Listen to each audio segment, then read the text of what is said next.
നോർക്ക വാർത്തകൾ. നമസ്കാരം. നോർക്ക വാർത്തകൾ. 4ാം ലോക കേരള സഭയിലെ ക്രിയാത്മകമായ എല്ലാ നിർദ്ദേശങ്ങളുടെയും സാധ്യതകൾ പരിശോധിച്ച് നടപടി സ്വീകരിക്കും എന്നാണ് ലോക കേരള സഭാ സമ്മേളനത്തിന്റെ മറുപടി പ്രസംഗത്തിൽ മുഖ്യമന്ത്രി പിണറായി വിജയൻ പറഞ്ഞത്.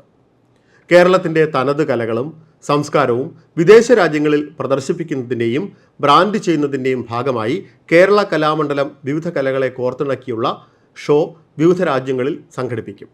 ആദ്യ ഷോ അമേരിക്കയിലാണ് സംഘടിപ്പിക്കുന്നത്. കേരള കലകൾ ഓൺലൈനായി പഠിക്കുന്നതിന് അവസരവും ഒരുക്കും.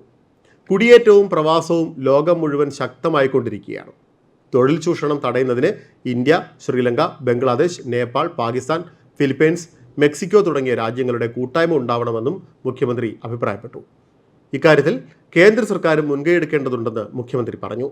എമിഗ്രേഷൻ ആക്ട് 2021 സംബന്ധിച്ച് ലോക കേരള സഭയിൽ സംഘടിപ്പിച്ച ചർച്ചയുടെ അടിസ്ഥാനത്തിൽ ആശയങ്ങളും നിർദ്ദേശങ്ങളും ക്രോഡീകരിച്ച് കേന്ദ്ര സർക്കാരിന് കൈമാറും. സ്റ്റാർട്ടപ്പ് സംരംഭങ്ങൾക്ക് പ്രവാസികളായ ഏഞ്ചൽ ഇൻവെസ്റ്റേഴ്സിന്റെ ഏജൻസികൾ രൂപീകരിക്കുന്നതിനുള്ള നിർദ്ദേശം സ്റ്റാർട്ടപ്പ് മിഷനുമായി ബന്ധപ്പെട്ട് നടപ്പിലാക്കാനും ശ്രമിക്കും. ലോക കേരള സഭ ഭാവിയിൽ ഏതെങ്കിലും സാഹചര്യത്തിൽ നിന്നു പോകാതിരിക്കാൻ നിയമപരിരക്ഷ നൽകാനും ശ്രദ്ധിക്കും. പ്രതിപക്ഷത്തോടക്കം ഇക്കാര്യം ചർച്ച ചെയ്യുമെന്നും മറുപടി പ്രസംഗത്തിൽ മുഖ്യമന്ത്രി വ്യക്തമാക്കി. ലോക കേരളം ഓൺലൈൻ പ്ലാറ്റ്ഫോമിന്റെ ഉദ്ഘാടനവും മുഖ്യമന്ത്രി ചടങ്ങിൽ നിർവഹിച്ചിരുന്നു.